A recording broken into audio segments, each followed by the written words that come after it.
Evet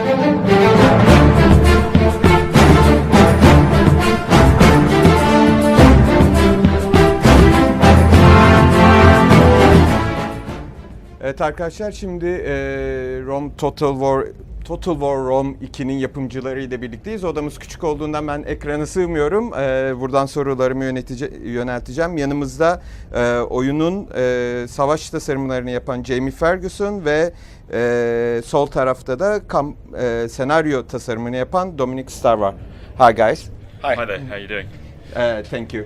So I managed to play the Rome 2 yesterday, and it looked quite different than other Total Wars. We used to have some incremental advancement in each title, but this time it seems you step a little bit far ahead. What's the difference?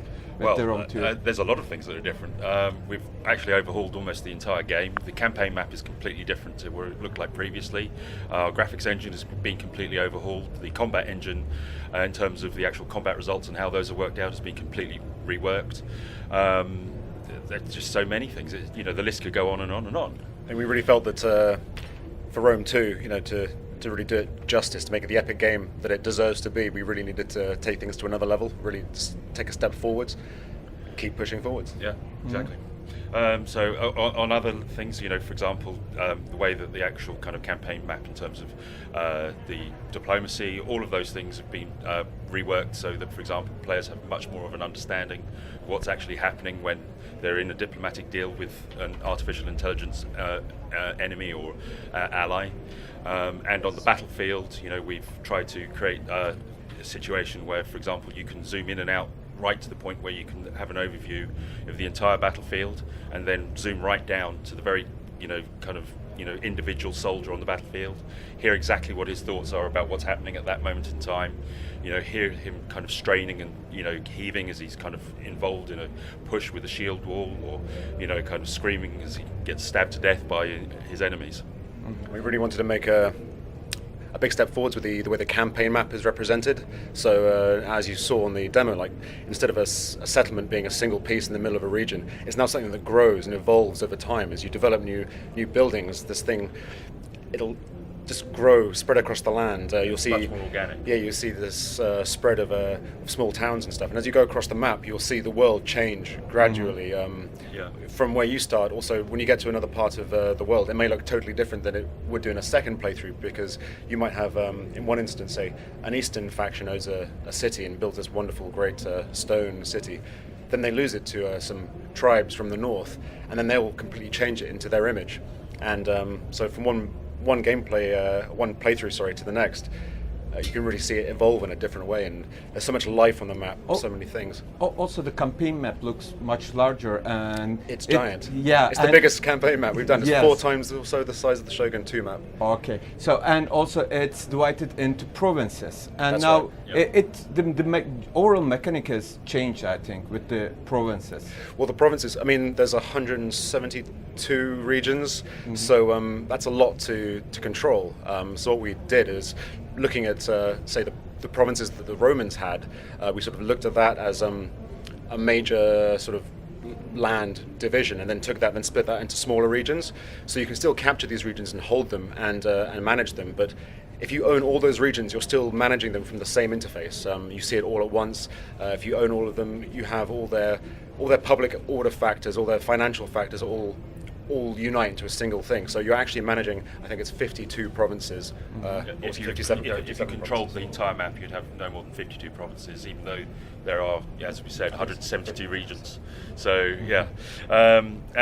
this is all part of the kind of streamlining of the control process, so that the player feels a lot more in control of what they're doing. They have far less micromanagement that they have to do unless they actually feel that it's necessary. And the result of that is that they can get on with doing the things that we feel is actually, the main source of what the fun of gameplay in Total War, which is diplomacy, warfare, and kind of turning that map into the colour of your faction. But it also gives us an interesting opportunity for gameplay, because you have these regions that are obviously distinct pieces, but you own them all, and that gives you new opportunities.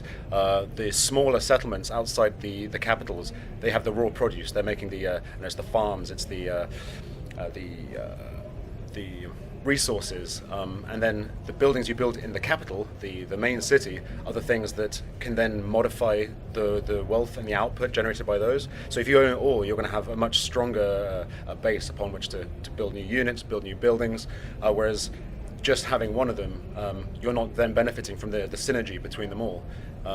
But you can also improve all the cities, right? Yes, of course. And that means you can decide which part of the empire you will be investing, which part will be more civilized. And Absolutely. so you are able to change the landscape. It's no more the Egypt is really valuable, I have to hold that. Maybe you can go conquer someplace else and try to develop Many that. regions have their own specialities, their own resources that make them good targets, but there's nothing that is unique to a to a specific place. So Egypt might have a great source of stone, of wheat, but you might find somewhere else on the map where you can get that. So if you're friends with Egypt, you don't want to start war with them, or they're just too far away. If you're starting up in Britain, there's another option you can take. You don't have to sail all the way down to Egypt and invade just to have that. But obviously, owning Egypt has its own set of benefits. You have the pyramids, which offer their own bonuses. You have the lighthouse of Alexandria.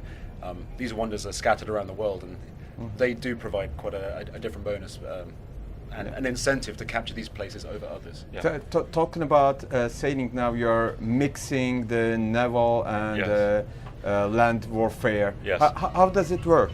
Well, it's actually relatively simple to. Shall I wait until you? Yeah. Let me get that.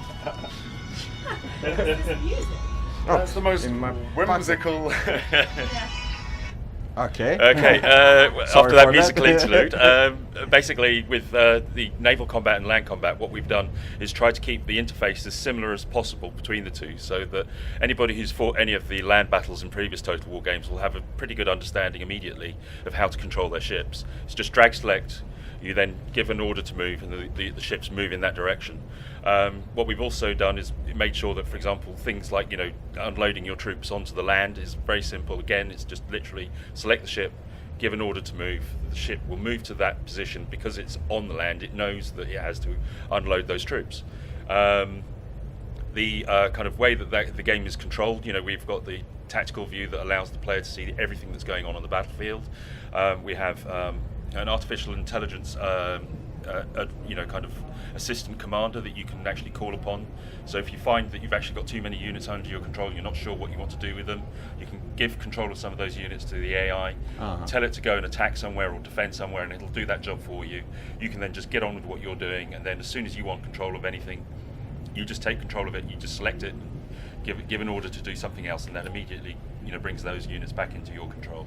So the naval units can attack land units, but also can land onto unit and fight as troops. Absolutely, yes. Yeah. And the result of that is that we've got a far more kind of fluid gameplay, and moving across the seas and so on is no longer a case of having to build up enormous fleets, wait for them to be constructed, and then put your men on board those ships. Your army is now. You can embark upon the sea directly, so you go to the coast. It takes quite a lot of your movement to do it, so you might not be able to move onto the sea, then sail away. And your transport ships are quite weak, so if you get attacked by a war fleet and you haven't got an escort, you're pretty certainly going to have a hard time to survive. But it really gives an interesting, it makes the armies a lot more maneuverable. You can get them from one side of the map to the other without, as Jamie was saying, like having to wait for a fleet to build up. And you might have a single ship and you put an entire army on it. That was always a bit strange for us, so we've moved away from that. But something we learned from Fall of the Samurai, something which we really loved, was the interplay between the armies and the navies on the campaign map. So we had the naval bombardment, which in battle, obviously, you could call in an airstrike for a better word. But now, obviously, you can maneuver your armies and navies together, and if your army is attacked, your navy can then support it. You can land your troops, disembark, and then it's effectively a new way of reinforcing. And and if you've got the right types of warships, for example, if you've got warships with siege weapons on board, you can actually use those as like artillery support from the water against the land units. Naval bombardment again. Exactly. But still, the naval armies and the land armies are different, right? Well, they're different in terms of their qualities and their abilities. So, for example, so you're not able to put ships and let's say some land siege units in the same army? Oh, you can. No, You can? You can Okay. do this. All you have to do is move your ship, your land units Into the ship. onto, Okay. onto a ship in the campaign map, and then the next battle that you have, those will be on a transport ship. Transport ships aren't as good at fighting, for example, as the warships that are purpose-built with trained Marines on board. But at the same time, for example, the Marines aren't as good at fighting on land as the land troops. So there's a kind of there's a balance there that automatically comes out of the different types of units that you have. Just to clarify, you cannot have a mixed army navy. You can have a navy, and then And the army only. becomes escorted by it. Ne- So it's okay. still two forces, but they still will come into the battle together, and you'll fight Yeah. as a united force.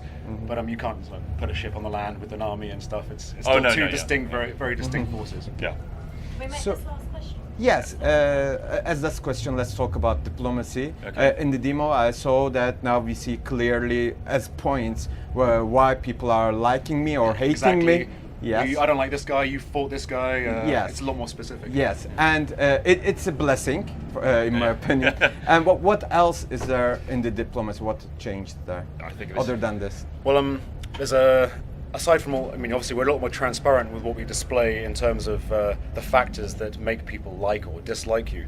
But sort of behind the scenes, there's things we don't show, which is like the personalities, the memory of a faction. Because obviously some factions, you might have a massive list of things they don't like about you or like about you, but if you don't interact with them for a while, they might forget. It might not. It becomes less important.